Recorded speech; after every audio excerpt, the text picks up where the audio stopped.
धाम की आसक्ति बहुत बड़ी बात हो गई। आप लोग यदि बाहर हैं तो आपसे प्रार्थना है कि प्रियाजू से रोज प्रार्थना करें, भले कभी ना बास हो पावे पर हमारी बात मानना, रोज प्रार्थना करें प्रियाजू मुझे वृंदावन बास दे दो।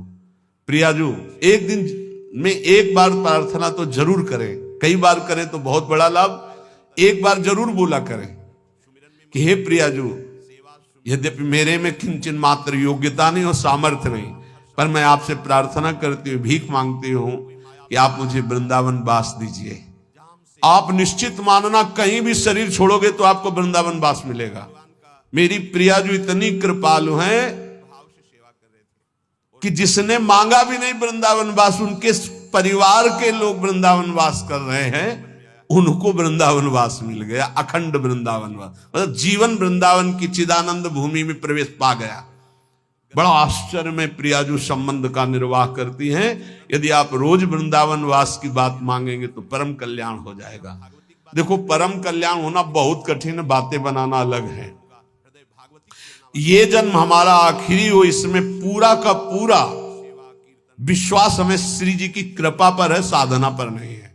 हम अपनी बात कह रहे हैं, मेरी लाडली जू की कृपा पर है। वो ऐसी करुणामयी हैं, ऐसी कृपा सिंधु है, बस उनकी बात होते ही जबान में ताकत नहीं कि हम बोल सके उनकी करुणा पर।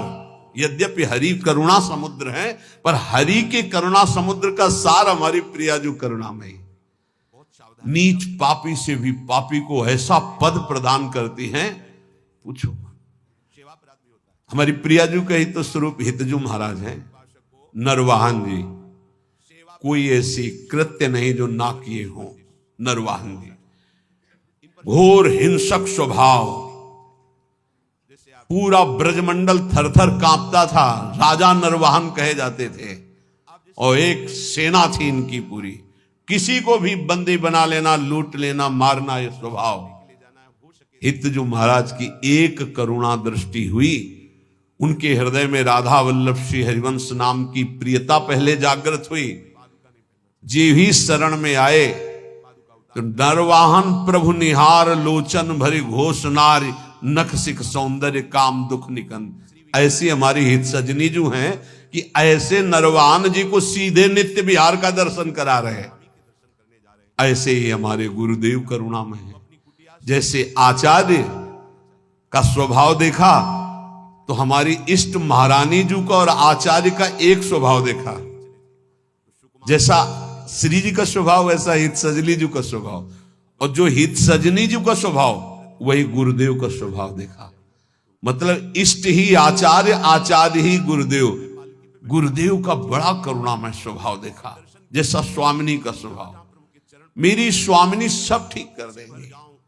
आप लाखों कुछ दूर हो, हमारे प्रियाजू की शरण में हो, रोज वृंदावन का प्रार्थना है। अगर आपको वृंदावन दिव्य वास करना है, प्रियाजू की सेवा में जाना है, महासुख है श्यामा श्याम की सेवा करना, तो एक बात हमारी मान लेना, रोज वृंदावन की परिक्रमा करना मानसिक। एक बार परिक्रमा कर लो और अपने दिमाग में बैठा लो, रोज आकर के संत संग करना, 5 मिनट आकर राधा केल कुंज में बैठना। गए, प्रणाम किया, दर्शन किया, सत्संग हो रहा था, फिर परिक्रमा में उतरे, फिर परिक्रमा से धीरे धीरे जुगल घाट, केसी घाट, वैसे परिक्रमा।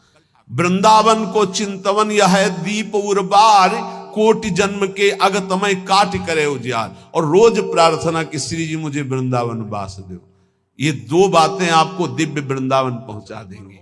और राधा वल्लभ लाल को हृदय ध्यान मुख नाम, ये आचार्य चरण का आदेश है।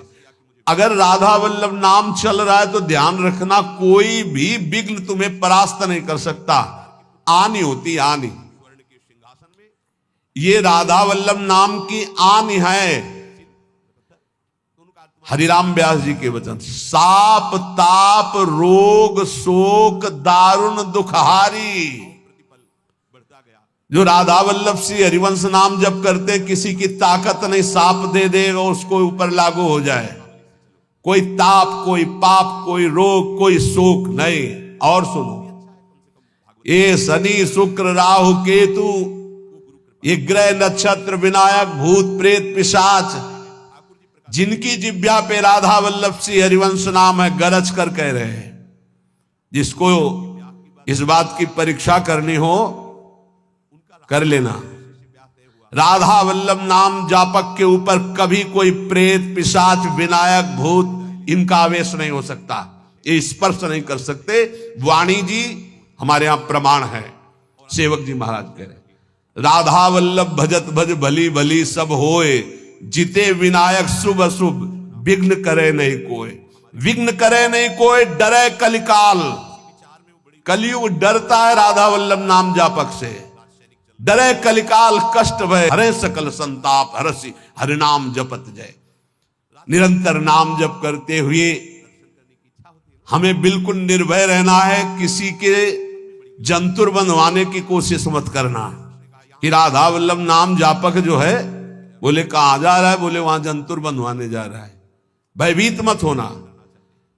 अगर राधा वल्लभ नाम जप कर रहा है और इसके बाद कोई भी शुभ अशुभ विनायक स्पर्श कर रहा है तो उसका भ्रम है, उस शरीर का कोई विकारात्मक भाव है, किसी ताकत नहीं कि उसके अंदर प्रवेश कर सके। हम भूतों की जगह में रहे हैं स्मशान में, गंगा किनारे विचरण के, तो स्मशाने में कभी कभी सोना हुआ है। राधे राधे, कोई परेशानी नहीं। भूत जानते हो किसके ऊपर चढ़ते हैं? अपने सजाती के ऊपर। भूत के ऊपर भूत चढ़ते हैं। सजाती कौन होते हैं? भूत कौन है?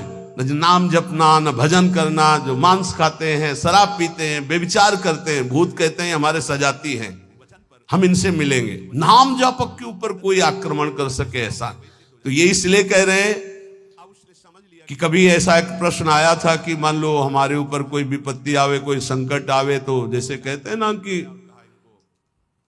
अगर महावीर जब नाम सुनावे भूत पिशाच निकट नहीं आवे, तो बोले फिर जैसे कभी ऐसा हो तो हम हनुमान जी हनुमान जी हनुमान जी ऐसे, या हनुमान चालीसा।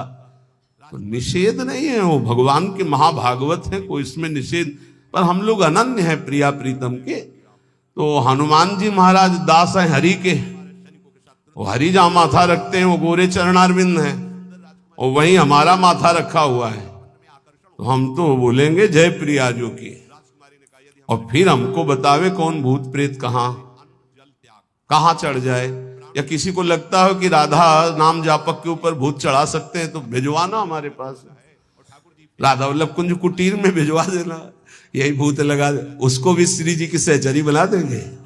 हाँ, डरना नहीं, डरना नहीं। श्री जी के जन होकर कभी ऐसी बात मत कर लेना जिससे हमारी श्री जी से तुम्हें दूरी बनानी पड़े।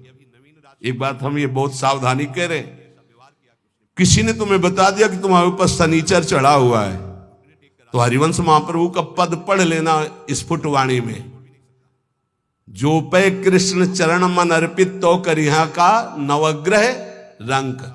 तेल चढ़ाने मत जाना। बोले अरे शनिचर के श्रद्धाल, अगर तुम तेल चढ़ाने गए तो शनिचर चढ़ जाएगा तुम्हारे ऊपर पक्का, क्योंकि तुम विमुख हो रहे हो अपने इष्ट से। और अगर इष्ट निष्ठा में रहे तो शनिचर तुम्हें प्रणाम करेगा और कहेगा 7.5 नहीं, हम अगर 14 में भी पहुंच जाएंगे तो तुम्हारा बाल बाकाले करेंगे, क्योंकि तुम प्रियालाल के शरणागत हो।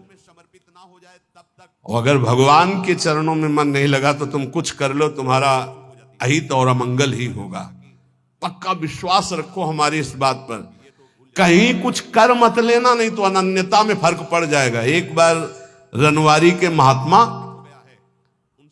विचार किए कि द्वारिकापुरी दर्शन करने जा रहे हैं, तो श्री जी ने स्वप्न में कहा कि मत जाना, तुम हमारी दासी हो, वहां मत जाना। और उठे और विचार किया कि स्वप्न ही तो था, चले गए। वहां छाप लगती तप्त मुद्रा की, शंख चक्र आदि की, तो वैष्णव प्रायः सौभाग्य होता है, लेकिन हमारा सौभाग्य नहीं होगा। हम प्रियादासी हैं, ये शंख चक्र की छाप हमारे लिए नहीं है, हरिदासों के लिए है, जो भगवत दासत्व दास भाव से है। वो लगवाए आ गए, और जो ही ध्यान, तो न श्री जी न लाल जी यहाँ के। अब बड़े विकल हुए, फिर स्वप्न में आवाज आई, श्री जी नहीं दिखाई दी। पहले में श्री जी भी दिखाई दी थी। आवाज आई कि बाबा अब तो तुम हमारी दासी नहीं रह गई, अब तो सत्यभामा की दासी रह गई, क्योंकि चक्र का आदि का चिन्ह लगवा के आ गए, अब तुम हमारे निकुंज में प्रवेश नहीं पाओगे। वो विराहाग्नि की आप कथा पढ़ के देख लो कि शरीर भस्म हो गया, प्रगट शरीर भस्म हो गया। श्री जी नहीं आई इतनी। ये बात ध्यान रखना, कहीं किसी का जंतुर मत बंधवा लेना गले में। बोले शनिचर का जंतुर है, घोड़े की नाल की अंगूठी है, क्योंकि वो अशुभ नष्ट हो जाएंगे। जब तुम्हें कहीं ऐसा लगे कि तुम्हारे ऊपर किसी का अनिष्ट होने वाला है तो वृंदावन की रज लगा लेना, फिर हमें बता देना कौन अनिष्ट है। कोई अनिष्ट नहीं कर सकता। जिते विनायक शुभ अशुभ विघ्न करे नहीं, कोई हमारी बात को प्रार्थना को मान लेना नहीं, हमारे श्री जी की शरणागति में कलंक लग जाएगा। कभी झाड़ फूंक मत छू करवाना। हम देखते हैं ना, ये शरणागत तो हो जाते हैं लेकिन अपनी अनन्य निष्ठा नहीं जान पाते। बोले कुछ बाहरी चक्कर, बाहरी चक्कर तुम्हारी बुद्धि का चक्कर है। श्री जी के अनन्य हो जाओ, कहीं कुछ नहीं है। तुम्हें जहां लगता हो कि यहां डर है, वहां जाके बोलना राधा वल्लभ श्री हरिवंश। अगर वो न डर जाए जिसे डर कहते तो हमें बताना। कोई डर नहीं, त्रिभुवन में डर नहीं। ये जो हम कह रहे हैं इसको अच्छी तरह समझ लो और अपने श्यामा श्याम के